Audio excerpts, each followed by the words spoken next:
सवेरे पाकिस्तान में आपको एक बार फिर कहेंगे खुशामदीद। तो जाने से पहले जिस तरह हम बात कर रहे थे कि सारी दुनिया में एहतियाती तदाबीर पर सख्ती से अमल दरामद करवाने की कोशिश की जा रही है, बात यही है कि अवाम साथ दें। पाकिस्तानी हुकूमत की जानिब से भी हमने देखा कि हर तरह की एहतियात बताई गई और मैक्सिमम कोशिश करवाई जा रही है कि लोगों से एहतियाती तदाबीर पर अमल करवाया जाए। लेकिन जो है अवाम को एक तो साथ देना है, बार बार यही बात हम कहते हैं, और इस पर कैसे दे सकते हैं। तो फोर्सफुली करवाने के लिए हमने देखा कि डिप्टी कमिश्नर इस्लामाबाद ने आवाम के लिए कुछ SOPs वज़ा किए हैं, जो हमारे साथ अभी कुछ देर बाद शो में शामिल गुफ्तगू भी होंगे। उनसे भी बात करेंगे कि कैसे इम्प्लीमेंट करवा रहे हैं, किस हद तक सख्ती की जा रही है, क्या SOPs बनाए गए हैं, क्या जुर्माने किए जा रहे हैं, इन तमाम चीज़ों पर बात करेंगे। और दूसरी बात ये कि जो अवाम है, ये नोटिफिकेशन आने के बाद क्या उनके रवैयों में तब्दीली आई और हुकूमत की तरफ से जो थोड़ा सख्त रवैया अब इख्तियार किया गया है इस चीज़ को लेके, क्या उसे अवाम समझ रहे हैं और उस पर इम्प्लीमेंट कर रहे हैं। बात करेंगे। बिलाल आफरीदी हमारे साथ नुमाइंदा इस्लामाबाद मौजूद हैं। बिलाल, अस्सलाम वालेकुम, वेलकम करते हैं आपको शो में। सबसे पहले ये बताइए, इस्लामाबाद में क्या सूरत हाल है, लोग किस हद तक हुकूमत की बनाई हुई SOPs पर अमल कर रहे हैं अब, और मास्क जो मैंडेटरी कर दिया गया है, तो क्या विदाउट मास्क अब लोग नज़र आ रहे हैं बाहर? बिलाल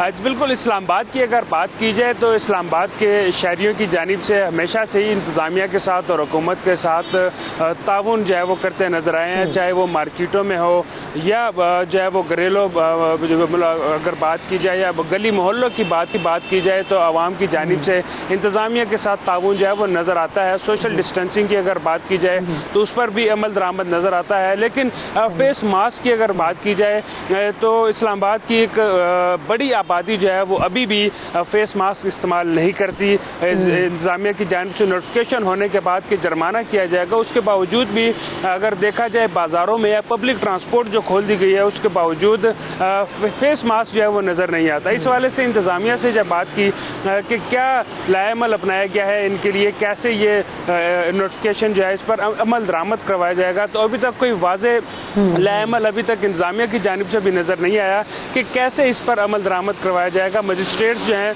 वो रोज़ाना की बुनियाद पर अपने अपने इलाकों में विज़िट करते हैं, मार्केटों का और शॉपिंग मॉल्स का। जो दुकानदार हैं वो अगर SOP पर अमल दरामद नहीं करते तो उनको जुर्माने भी किए जाते हैं। सोशल डिस्टेंसिंग का ख़ास तौर पर ख्याल रखा जाता है, फेस मास्क का, और जो सैनिटाइज़र्स हैं वो अगर दुकान पर नहीं रखे जाएंगे तो उस पर भी जुर्माना किया जाता है। लेकिन अब चूँकि आवाम को भी इस बात की पाबंद किया गया है कि वो फेस मास्क इस्तेमाल करेंगे, लेकिन अभी तक इसके लिए कोई SOP नज़र नहीं है कि इनको जुर्माना कैसे किया जाएगा, कैसे इस पर अमल दरामद किया जाएगा, या ऐलान तो कर दिया गया लेकिन SOP नज़र नहीं आ रही। अच्छा बिलाल, हम ये देख रहे हैं कि डिफरेंट स्टोर्स में, या हम देख रहे हैं ख़ास तौर पे बैंक्स वगैरह, मल्टीनेशनल कंपनीज जो अभी ऑपरेशन होना शुरू हो गई हैं आहिस्ता आहिस्ता, कुछ ऑफिस वगैरह, तो उसमें कह दिया गया है कि मास्क मैंडेटरी है वरना आपको अंदर आने नहीं दिया जाएगा।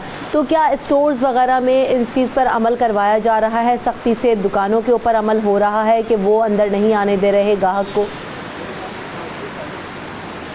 जी बिल्कुल, कॉरपोरेट सेक्टर की बात की जाए और इसके साथ साथ शॉपिंग मॉल्स और बेकरीज़ और बैंक्स की अगर बात की जाए तो वहाँ पर तो SOPs पर अमल दरामद होता नज़र आता है। वहाँ पर मास्क के बगैर जो है वो अंदर जाने की इजाज़त नहीं दी जाती है, बल्कि ज़्यादा लोगों को एक साथ में अंदर जाने भी नहीं दिया जाता। एक मखसूस तादाद अंदर जाती है, जब वो बाहर आते हैं तो उसके बाद बाकी लोग जो है वो अंदर जाते हैं। और वहाँ पर आवेज़ा किया गया है कि फ़ेस मास्क के बगैर आप अंदर दाखिल नहीं हो सकते। लेकिन जो बड़ी तादाद है वो है आम मार्केटों में जाने वाली लोग। आम मार्केटों में जो आम दुकानें हैं वहाँ पर जो शहरी जाते हैं वहाँ पर फेस मास्क पर जो है वो अमल दरामद नज़र नहीं आता। सोशल डिस्टेंसिंग जो है वो हमें नज़र आती है, लेकिन फेस मास्क जो है वो अभी तक लोग जो है वो अभी तक बाकायदा तौर पर इस्तेमाल नहीं कर रहे। एक बड़ी तादाद ऐसी है इस्लामाबाद में जो बगैर फेस मास्क के अभी भी हमें सड़कों पर और बाज़ारों में नज़र आती है। जी बिल्कुल ऐसा ही है, तो बग़ैर मास्क के लोग अभी भी घूम रहे हैं। फार्मेसीज़ वगैरह में क्या सूरत हाल है? क्योंकि ये भी बड़ी बहस अभी एक नई चल पड़ी है कि रिसाइकिल होके भी मास्क पहना जा रहा है। इस्लामाबाद में क्या सिचुएशन है? गैर मयारी मास्क तो नहीं फ़रोग़ किए जा रहे, और लोगों को तो क्योंकि इस पर चूज़ करना बहुत ज़्यादा ज़रूरी है, तो अच्छे मास्क फार्मेसीज़ में अवेलेबल हैं? जी, मास्क की अगर बात की जाए तो जब ये वबा फैलना शुरू हुई तो एक मास्क के हवाले से जो बड़ी बात सामने आई कि मास्क जो है वो काफ़ी महंगे कर दिए गए थे और मार्केट में ये मास्क नायाब हो गए थे। जो मास्क 10 रुपये और 20 रुपये में दस्तयाब होते थे वो 100 और 150 रुपये तक जो है वो फ़रोख्त होने लगे थे मार्केट में, जिसके बाद ज़िले इंतज़ामिया इस्लामाबाद की जानिब से ये एक अच्छा इकदाम उठाया गया था कि जो ग्रां फरोश थे, जो ज़ख़ीरा अंदोज़ थे, जो मास्क ज़ख़ीरा कर रहे थे या महंगे दामों फ़रोख्त कर रहे थे, उनके खिलाफ क्रैकडाउन किया गया था।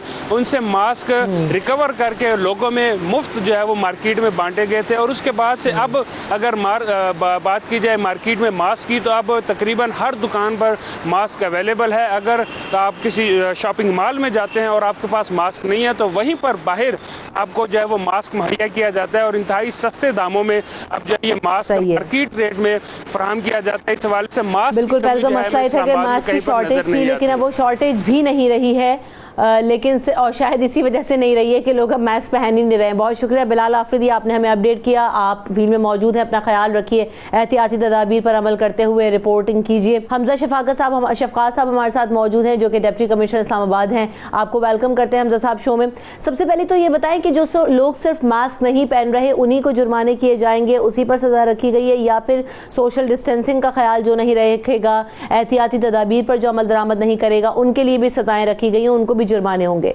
हमजा साहब,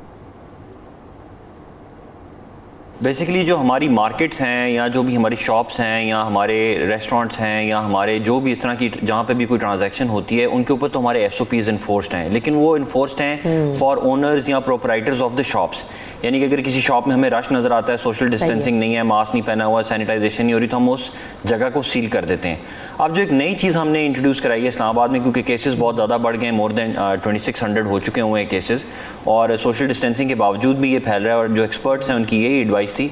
और उसके ऊपर फिर मिनिस्ट्री ऑफ हेल्थ ने रेगुलेशंस इशू की हैं कल सुबह, जिसमें उन्होंने मास्क को ऑब्लिगेटरी कर दिया है for everybody who is coming to a public place, चाहे वो दुकानदार हो या ख़रीदार हो या बाहर भी फिरने वाला हो या इवन सरकारी मुलाजम हो जो अपने दफातर में जा रहा है। तो अब जो भी पब्लिक प्लेस में जाएगा, किसी मस्जिद में जाएगा, बाजार में जाएगा, कहीं भी जाएगा, तो उसने मास्क ज़रूर पहनना है। मास्क अगर वो नहीं पहनेगा तो पहले हम उसको वार्निंग्स करेंगे, उसको समझाएंगे भी। हमने अवेयरनेस कैंपेन ऑलरेडी शुरू कर दी हुई है, दुकानों के अंदर हम ऑलरेडी इन्फोर्स करा चुके हुए हैं। तो फिर हम जुर्माने शुरू करेंगे। जुर्माने जो हैं वो 100 रुपये से लेकर 3000 रुपये तक हो सकते हैं।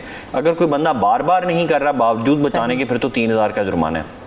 और अगर वो पहली दफ़ा कर रहा है तो हम वार्निंग भी देंगे, समझाएंगे भी, मास्क की अवेलेबिलिटी भी कर रहे हैं। और इसमें भी मैं बताता चलूँ कि मास्क अगर लोग समझते हैं कि एक्सपेंसिव है तो ज़रूरी नहीं है कि उन्होंने सर्जिकल मास्क पहनना है, वो कोई भी फेस कवर कर सकते हैं, वो कपड़े से कर लें, वो घर में बैठे बैठे मास्क बना सकते हैं। असल इशू ये है कि उनके मुँह के जो ड्रॉपलेट्स हैं वो बाहर नहीं गिरनी चाहिए, और इससे हमें उम्मीद है कि हमारा 70% जो है वो डिजीज़ का स्टॉप हम कर पाएंगे।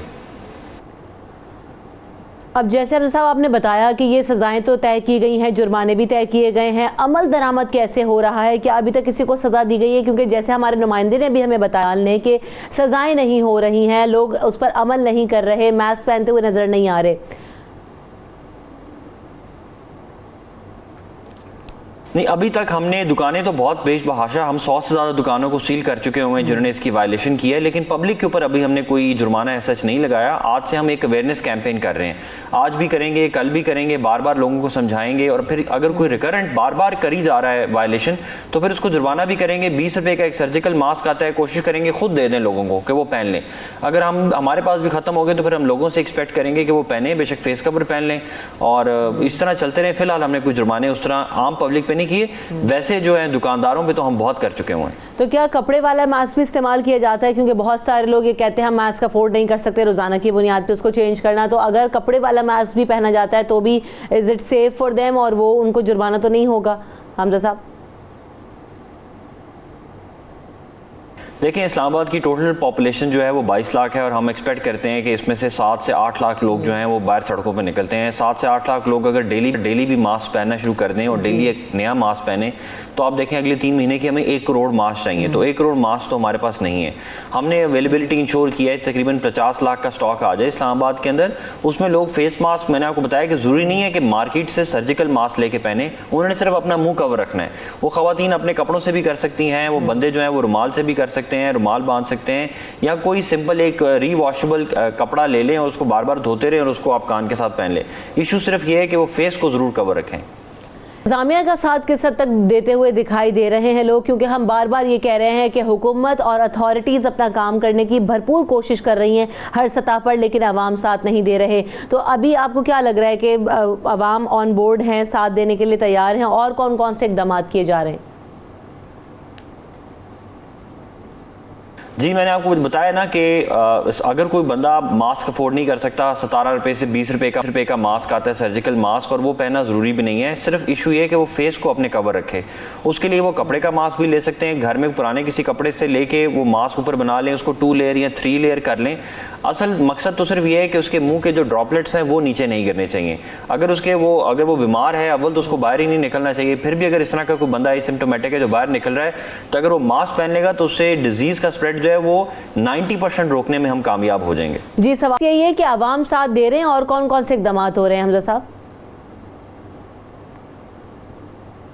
देखें, इस्लामाबाद में अल्हम्दुलिल्लाह लोग काफ़ी ज़्यादा कोऑपरेट कर रहे हैं हमारे साथ। ऑल्दो ईद के ऊपर काफ़ी ज़्यादा लोगों ने वायलेशंस की, लेकिन बाय एंड लार्ज यहाँ पर पढ़े लिखे लोग हैं। रूरल एरियाज़ में हमारा चैलेंज है, लेकिन इस्लामाबाद के अर्बन एरियाज़ में हमारे साथ कोऑपरेट कर रहे हैं। चाहे ट्रेडर्स कम्यूनिटी हो, चाहे ऑफिस हों, चाहे बड़े बड़े रेस्टोरेंट के ओनर्स हों, या इवन आम पब्लिक भी हो, उनमें अवेयरनेस भी है और उसमें हम काफ़ी हद तक कामयाब भी हो रहे हैं। लेकिन कुछ हमारे ये चैलेंजेस हैं। शुरू में मसाजिद में नहीं जैसे हो रहा था, बाद में उन्होंने भी कोऑपरेट किया। रूरल एरियाज़ में नहीं हो रहा था, उन्होंने भी कोऑपरेट किया। डिज़ीज़ को रोकने के लिए सबसे ज़्यादा अहम चीज़ यही है कि आप मास्क पहने, सोशल डिस्टेंसिंग रखें, हाथ बार बार धोते रहें। इसी पे हम अवेयरनेस कैंपेन्स भी कर रहे हैं और इसी के ऊपर हम उम्मीद कर रहे हैं कि लोग इस पर हमारे साथ ताउन करेंगे।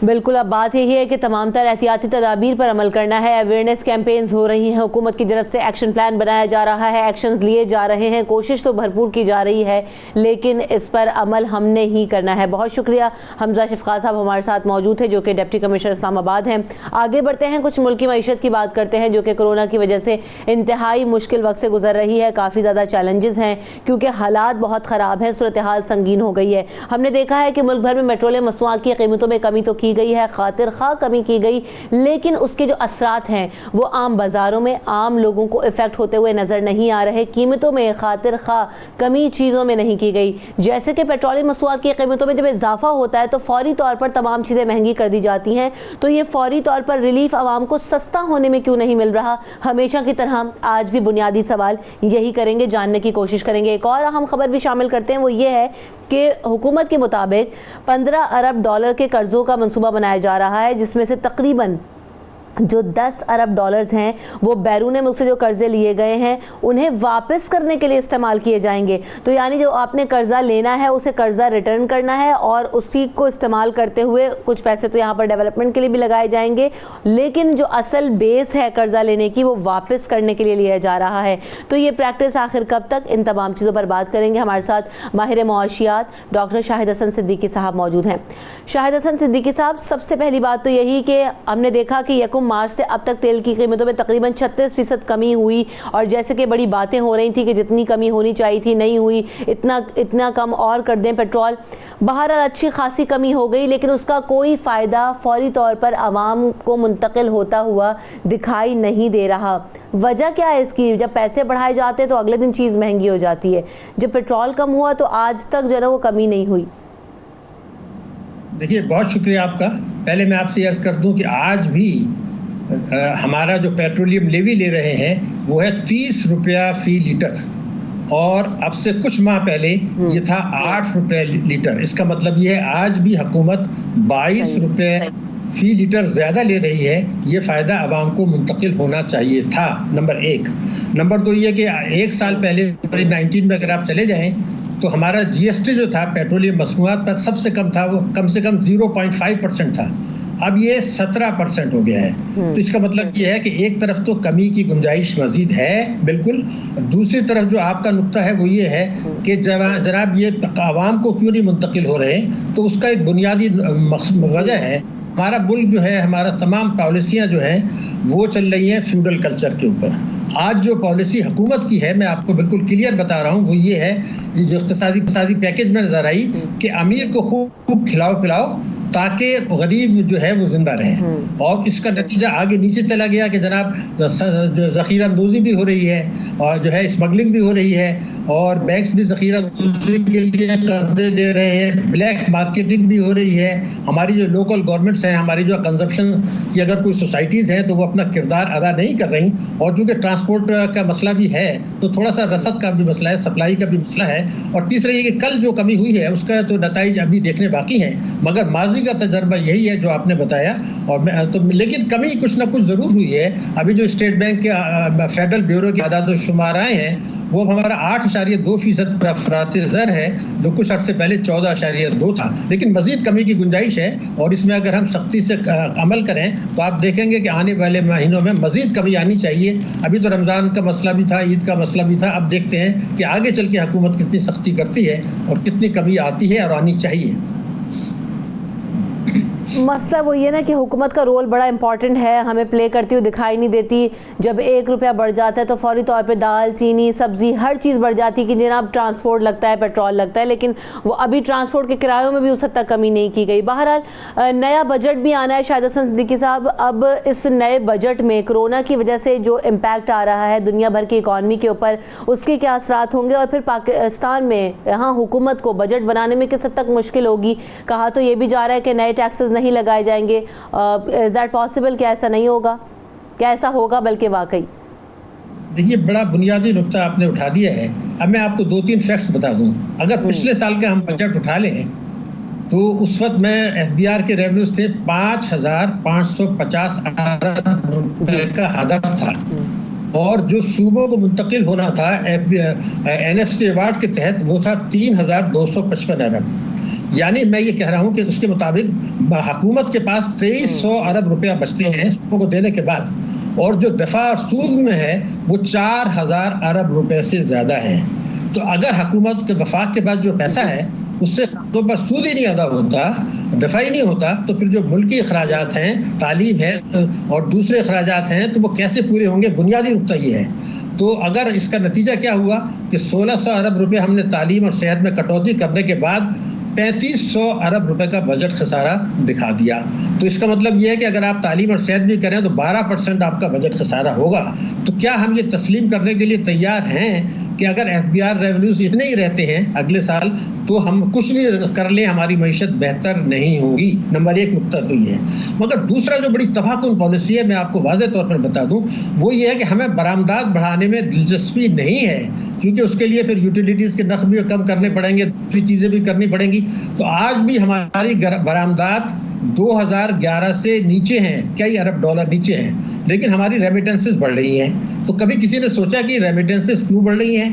अगर ये समंदर पार पाकिस्तानी इतना पैसा भेज रहे हैं तो आप ये बताइए कि जो एक हमने सुनाए थे पिछले बजट में पाकिस्तान बनाओ सर्टिफिकेट, उस पर 6.75% दिया, तो दुनिया में कहीं नहीं मिलता। लेकिन समंदर पार पाकिस्तानियों ने उसमें इन्वेस्टमेंट नहीं किया, वो पाकिस्तान में सरमायाकारी नहीं करते हैं, ना उनको हुकूमत पर भरोसा है, ना बेयकीनी की कैफियत है। रेमिटेंसेस फिर क्यों भेज रहे हैं? पहली चीज़ तो ये है कि हमारा इनकम टैक्स ऑर्डिनेंस 111(4) है, तो चोरी का पैसा, स्मगलिंग का पैसा कुछ तो बाहर जाता है, वो वापस आ जाता है, वो सफ़ेद हो जाता है। ये सबको पता है, हमें भी पता है, हुकूमत को भी पता है। तो दूसरा ये कि उनकी अपनी फैमिलीज भी बाहर हैं और पाकिस्तान में हैं, उनको भी भेजना होता है, वो प्रॉपर्टीज भी पाकिस्तान में बनाना चाहते हैं, उनको ये भी पता है कि कल को वापस आना है। तो हमें ये सोचना है, जो मैं आपको परेशानी बता रहा हूँ, कि मेरे मुल्क में 6 अरब रुपए में 6 साल में 165 अरब डॉलर की जो है वो रेमिटेंसेज आ गई, 165 बिलियन डॉलर्स। अगर हम इसको ले जाते 50% को भी सरमायाकारी की तरफ, तो आज हमारी ग्रोथ रेट जो है 8 से 10% होता। लेकिन चूंकि हमने टैक्सों की इस्तेहसाली पॉलिसी अपनाई है, हम इनडायरेक्ट टैक्सेस लगाते हैं, हम ये करते हैं कि यूटिलिटीज के दर बढ़ाते हैं, तो बरामदात तो गिर रही थी, पैसा तो चाहिए था, तो हमने रेमिटेंसेस को एनकरेज कर दिया। अब सवाल ये पैदा होता है कि अगर समंदर पर पाकिस्तानी वापस आ रहे हैं और रेमिटेंसेस हमारी गिरेगी, और यूएई जहां सऊदी अरब जहां से रेमिटेंसेस आती हैं, तो यूएई को 1 साल के लिए अंडर ऑब्जर्वेशन कर दिया है फाइनेंशियल एक्शन टास्क फोर्स ने। अगर वहां कोई मसला पैदा हो तो हमारी मईशत कहाँ जाएगी? इस बजट में ये बुनियादी चीजें आनी चाहिए। नंबर 1, टैक्सों की वसूली, आवाम पे बोझ डाले बगैर इन हालात में। दूसरा ये कि अगर इनकम टैक्स नहीं आता तो जो चोरी के असासे हैं, जिनकी तफसील आपके पास है, प्रॉपर्टीज वगैरह, उन पर तो ले लें। दूसरा ये था कि गुर्बत और बेरोजगारी बेतहाशा बढ़ेगी, उसको कोई रोक नहीं सकता। उसका वाहिद तरीका वही है कि आप बेनज़ीर सपोर्ट प्रोग्राम को माइक्रो फाइनेंस से मुंसलिक करें। और अगर आपको बरामदात बढ़ानी है और तो तालीम और सेहत और टेक्नोलॉजी की तरफ तवज्जो देनी है, तो उस पर फिर वही मसला आ जाएगा कि आपके पास जो है ना वो पैसे कहाँ से आएंगे, क्योंकि आप टैक्सों की वसूली नहीं बढ़ाते। तीसरा जो शॉकिंग चीज़ है मैं आपको बता दूं कि पिछले 24 वर्षों में, मैं रिकॉर्ड में बता रहा हूँ, मेरी जिम्मेदारी है, 24 वर्षों में 160 अरब डॉलर पाकिस्तान से मुंतकिल हुए हैं बाहर बैंकों के जरिए कानूनी तरीके से, और हमारे आज जो कर्जे हैं 110 अरब डॉलर है टोटल। तो अगर हमको इसको कानूनी तरीके से रोक लेते हैं कि क्यों जा रहे हैं, देखिए एक आदमी के पास चोरी का पैसा है, रिश्वत का पैसा है, वो डॉलर खरीदता है मार्केट से, बैंक में जमा करता है और कहता है जी इस पैसे को बाहर ट्रांसफर कर दें। तो क्या इस कानून को रोका नहीं जा सकता कि तालीम और सेहत के अलावा ये पैसा बाहर नहीं जाएगा? तो अगर ये 160 अरब डॉलर का बड़ा हिस्सा नहीं जाता तो आज मेरे मुल्क में जो 110 अरब डॉलर का कर्जा है, आप खुद समझ लीजिए कि कहाँ होता। इसका मतलब ये है कि फ्यूडल कल्चर तब्दील। अब जब आप कर्जों की बात कर ही रहे हैं शाहिद हसन साहब, तो खबर ये भी थी, अब इसमें देखते हैं कि कितनी सदाकत है कि 15 अरब डॉलर जो है वो कर्ज लेने के लिए तैयार है। हुकूमत सोच रही है, मंसूबा बना रही है, जिसमें 10 अरब डॉलर जो है वो पुराने कर्जे वापस करने के लिए इस्तेमाल होंगे और 5 अरब जो डॉलर हैं वो मुल्की ज़खायर को मुस्तहकम करने के लिए इस्तेमाल होंगे। तो आप क्या समझते हैं कि हमेशा हमारे पास कोई जामे हल नज़र नहीं आया, कोई जामे पॉलिसी नज़र नहीं आई? हम एक कर्ज उतारने के लिए दूसरा कर्ज लेते हैं, फिर उसकी जो है ना वो शरह सूद और सारी चीज़ें। तो ये अब हम इस शिकंजे से कब और कैसे निकलेंगे? कोई प्लान नहीं है, कोई पॉलिसी नहीं है, कब तक? देखिए, आपने जो सवाल उठाया है इसका ताल्लुक सिर्फ मईशत से नहीं है, इसका ताल्लुक पाकिस्तान की सलामती से है। तो इसकी वजह ये हम एक जौहरी ताकत है। न्यू ग्रेड गेम चल रहा है अमेरिका का, हमें भी पता है, आपको भी पता है। कोरोना के बाद पॉलिटिकल ग्रुपिंग बदलनी शुरू हुई है और हमारे लिए इसमें मुश्किलात आएंगी, हमें ये समझ लेना चाहिए। तो इसलिए जो सवाल आपने उठाया ये बेहद अहम है। अगर मैं आपको ये बता दूं बुनियादी तौर पर कि इस हुकूमत के दौर में मार्च तक 21 महीने तक हमारे जो कर्जे बढ़े हैं वो बढ़े हैं तकरीबन 16 अरब डॉलर, यानी 8.5 अरब डॉलर सालाना, जबकि इससे पिछले 10 वर्षों में जो बढ़े थे वो थे 4.9 अरब डॉलर। देखिए, ये समझ लें कि जब तक आपका बजट खसारा होता है, यानी टैक्सों की आमदनी आप नहीं बढ़ाते और शाना अखराजात करते हैं, और दूसरा ये कि आप बरामदात नहीं बढ़ाते, तिजारती खसारा होता है जो कि आपका 160 अरब डॉलर हो गया है 6 वर्षों में, तो आपके कर्जे बढ़ते रहेंगे। हम कभी भी कर्जे अपने अदा नहीं करते। हमसे कहते हैं दुनिया से कि आप हमें अगर $1 बिलियन देते हैं तो हम आपको $700 मिलियन वापस कर देंगे। हमारी चूंकि स्ट्रेटेजिक लोकेशन ऐसी है और अफगानिस्तान में और दूसरी जगह अमेरिका को हमारी मदद की ज़रूरत है, इसलिए अभी FATF ने भी हल्का हाथ रखा है, IMF ने भी रखा है। लेकिन जब ये तब्दीली आएगी और रेमिटेंसेस गिरेंगी तो उस वक्त क्या होगा ये सोचने की ज़रूरत है। अगर बरामदात नहीं हम बढ़ाते और रेमिटेंसेस पे गुजारा करना चाहते हैं तो बरामदात बढ़ाने के लिए दोबारा मैं कहूँगा कि टेक्सटाइल्स के अलावा आपको जाना पड़ेगा, IT पे जाना पड़ेगा, इंजीनियरिंग पे जाना पड़ेगा। देखिए, पाकिस्तान में तो 27 मिलियन जो है वो हमें ज़रूरत पड़ती है हर साल मोबाइल की। तो क्या हम किसी एक फैक्ट्री से नहीं कहते कि यहाँ स्मार्ट टेलीफोन लगा लें, हमारी इंपोर्ट्स कम हो जाएंगी? लेकिन हमारा फ्यूडल कल्चर है, ये समझने की ज़रूरत है। हमारी पॉलिसी यही है कि ताकतवर तबकों को नवाजें, उनको मराद दें, आवाम को उसका बोझ मुश्किल कर दें। अगर ये सोच तब्दील नहीं होती, ये तब्दीली आ गई है। पहले जो सोच थी वो ये थी कि आप आवाम पर टैक्सों का बोझ डालें, जो कुछ माशी तरक्की हो उसका 70% ताकतवर तबकों को दे दें। अब इक़्तिसादी पैकेज के बाद एक तब्दीली आई कि ताकतवर तबकों को खिलाओ पिलाओ, वो जब उनका पेट भर जाएगा, पहिया चलेगा तो कुछ पैसा आवाम को चला जाएगा। अगर खुदा के लिए इस पॉलिसी को आप बदल दें और माशी तरक्की की पॉलिसी लाएं, बरामदात पे आप जोर दें और लोगों की पैदावारियत बढ़ाएं। हमारी बरामदात नहीं बढ़ेंगी अगर हमारे आदमी के पास हुनर ही नहीं है, तो आप जब उसकी प्रोडक्टिविटी नहीं बढ़ा रहे हैं। शाहिद सिद्दीकी साहब, ऐसे वक्त में अगर एक्सपोर्ट्स की बात की जाए तो कोरोना की वजह से उसमें भी किसी हद तक बहुत ज़्यादा कमी आई है। हम देख रहे हैं कि वहाँ पर भी बहुत ज़्यादा चैलेंजेस हैं। तो ऐसे में क्या फौरी तौर पे करना होगा टेक्सटाइल एजेंसी के साथ? हमारी जो एग्रीकल्चर है उसमें, फ्रूट्स में, जिससे कि अभी आम की भी हमने कल परसों बात की थी कि खासा एक्सपोर्ट होता है, लेकिन उस तरीके से भी कोरोना पेंडेमिक में नहीं हो रहा। तो ये चैलेंज भी है एक बहुत बड़ा रिलेटेड टू द एक्सपोर्ट्स। देखिए, आपने फिर अहम नुक्ता उठा दिया है। पहले मैं आपसे ये बता दूं कि देखिए, कोरोना के जो नुकसानात हैं उससे तो न दुनिया का कोई मुल्क बच सकता है ना हम बच सकते हैं। और लेकिन हमारा सितंबर 2020 के बाद से मैं ये समझता हूँ कि जो ये मनफी हमारा कॉन्ट्रैक्ट हुई है, ये उसके सितंबर 2020 के बाद से इसमें यकीनन बेहतरी आ जाएगी, दुनिया में भी बेहतरी है। मैंने जो रिसर्च की है, मैं पूरी जिम्मेदारी से कह रहा हूँ कि मेरे मुल्क में आज जो GDP है एग्रीकल्चर की, उसमें 5 गुना इजाफा हो सकता है अगर हम चाहें, अगर हम पॉलिसियां बनाएं। लेकिन 5 गुना इजाफे का मतलब ये होगा कि 12.5 करोड़ आदमी तो गुर्बत से निकल आएंगे, उनकी आमदनी बढ़ जाएगी।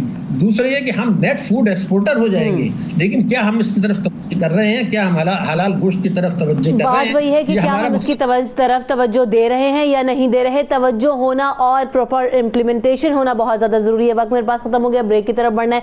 डॉक्टर शाहिद हसन सिद्दीकी साहब, आपके वक्त और आमद शुक्रिया। ब्रेक के बाद हाजिर होंगे अगले सेगमेंट में, जहां हम आपके कुछ स्किन और विटामिन रिलेटेड इश्यूज की बात करेंगे। After this break, stay tuned.